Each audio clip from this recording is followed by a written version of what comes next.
you salty sailors, time to raise anchor and set sail for your best scrawny life. Arr!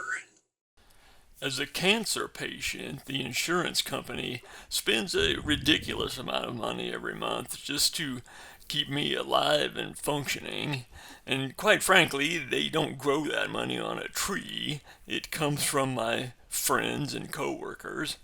And I have few ways in which to give back or show appreciation, but let me tell you the story of a beautiful day, although windy, and perhaps my gratitude for being allowed to live to see this day will come through. We were becalmed throughout all September. The silver wind did not blow. In early October, the wind finally began to blow. This group of guys and I had hit a pretty good school the weekend before, but on this particular day, we simply could not put the pieces together. The wind had created more chaos than order. The schools were moving around rapidly. It was only a fish here, a fish there, and we just simply could not make it happen in spite of running up and down the leeward side of the lake, the windward side of the lake for quite some distance. We moved to the lee side of the lake and had to fall back on catfishing and general goofing off. But the next day, and the wind continued to blow at a steady 15 miles an hour, gusting to 30, all through the night and into the next day. So by the time the afternoon of the next day rolled around, it had been 24 hours of a strong, steady wind. The choices were much more limited than they had been the day before, because now mud lines had been stirred up in the upper section of the lake, which basically ruled that part of the lake out as far as fly fishing goes. It's a visual only appeal presentation with the fly. There's no scent and there's no vibration. It has to be seen. There was a mud line wrapping around Wallachuk and going into where the marina cove. Things weren't too bad around the marina, but the clearest water was in the corner of the dam. The wind coming from the south-southeast was partly blocked by the dam itself. And you'll have to pardon once again that chest-mounted camera setup. There's going to be a lot of waving arms in front of the camera, and I've got really no idea what it's pointing at, so the fish will be half off the screen and so forth. But anyway, a living bar of silver. We might as well go ahead and certify. But anyway, the wind coming from the south-southeast, partially blocked by the dam. The clearest water down there by the dam, the water's deeper and there's more rocks. Here's a look at the fly, a basic Clouser minnow tied on a jig hook so the eyes don't spin around the shank of the hook. I'm using a Type 3 full sinking line here, but not to sink the fly. The fish are actually quite close to the surface. It's simply to provide enough mass to cut through that wind and to allow the cast to unroll. And here we go. The gulls indicate the school of shad have moved close to shore. There's a large school of shad directly under those birds. The biggest fish probably right just out of casting range, right under the birds. They're diving in, grabbing shad. And the same thing is happening under the water as above the water. Instead of birds, it's fish. I did feel like I was picking off smaller fish from the outside of a school. But now that's moved even closer. It's time to shake off those small fish and get that fly back in the water to hopefully get a good-sized fish from directly underneath the school of shad. Now, even a relatively small one puts up a good fight. You see a good bend on the rod here, just out of that small fish.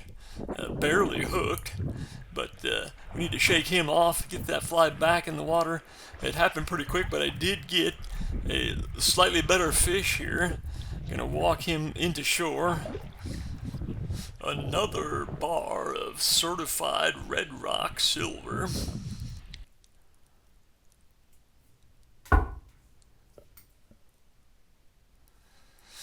And so it went. We'll get that fish released and get the fly back in the water before the school moves. And to make a long story short, the schools did move around a little bit, but they seemed to always come back to that corner. Apparently they were running from the mud lines as much as I was, and now we've got a windsurfer off in the distance. Keep your eye on him. He is really cutting along there. He is flying across the lake. Almost wiped out there. Just machine gunning one small fish after another. There's just literally no end to them. They must have been sort of following the school. We'll interject some drone footage here just to give you a break from just constantly catching one fish after another. There's a big crack in the sandstone that will probably fall off and crash to the ground, and it will probably shake the ground when it does someday.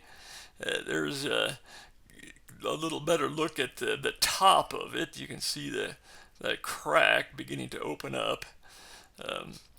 Hopefully I'm not standing underneath it when that lets go. And there are hybrid striped bass in this lake that are much larger than the fish I'm catching here. And they have their fan base. There's a group of guys that chase those big fish with surf casting rods and the big swim baits and so forth. I'm wound a little tighter than a lot of folks. The action of the fly rod and a lot of small fish it really puts a smile on my face. But we've got a little better fish here. He's pulling some drag, and I've got the drag pretty tight, plus the drag housing's all full of sand from me laying the rod on the ground, so that makes it even tighter. So it takes those little better fish. They really put up quite a fight.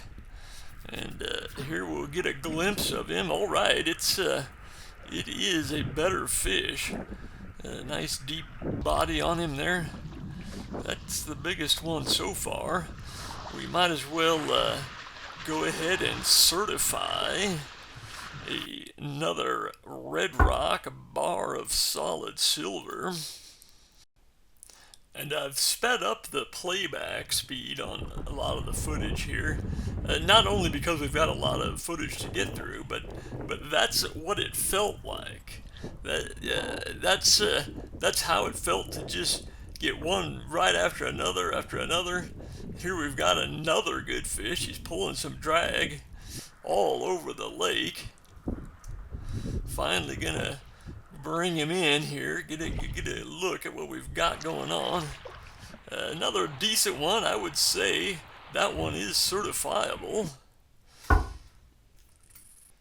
What incredible streamlined creatures they are. They are very fast and fight. Certainly pull above their weight in the fight.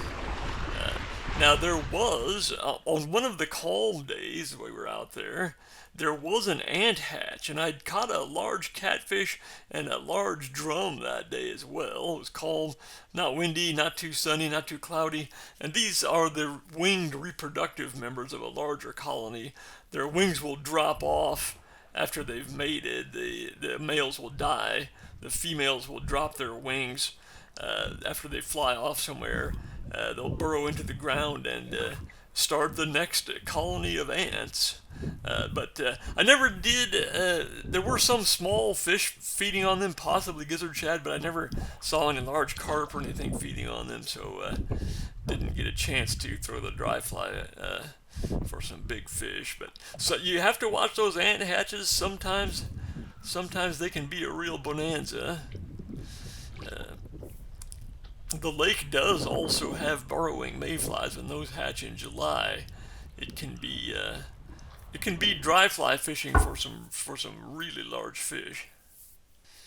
There's another high quality white bass. Get him back in the water and get that fly flying once more.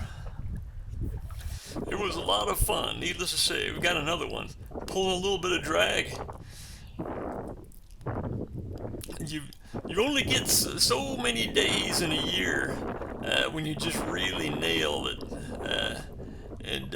You maybe only get a handful of days like that in a year. And, well, I may only have a handful of years left to go, so each one of those days is something special. And now, thanks to YouTube, it will live on and other people can, in some measure, enjoy it as well. There we go. He was pulling drag. Look at that solid muscular fish. We'll certainly go ahead and certify that one as a Red Rock solid sterling. I'm not sure what the moral of the story is. Maybe there isn't one. I guess persistence pays off. Make hay while the sun shines, something like that. You can make of it what you want.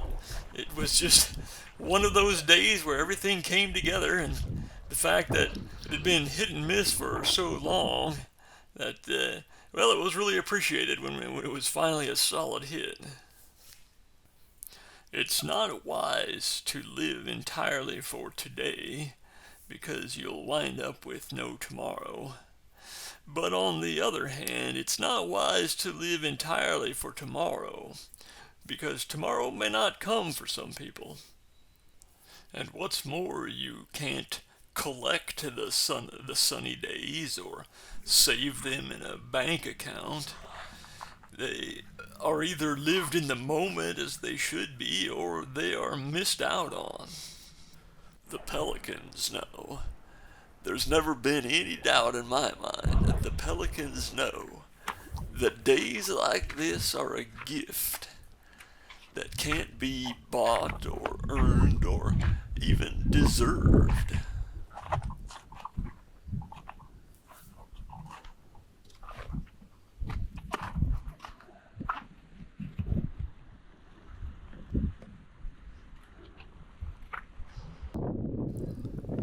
There's no explaining it to those who don't understand. So maybe the best thing for me to do would be to shut up and give you a break from my frog voice for the rest of the video. Well, one more story. You see, my mother is a musically inclined person who was gifted with a naturally good singing voice. So it probably came as quite a disappointment to her when I first began to talk and she realized she'd given birth to a frog voice. Well, fate can be unreasonably cruel to certain people.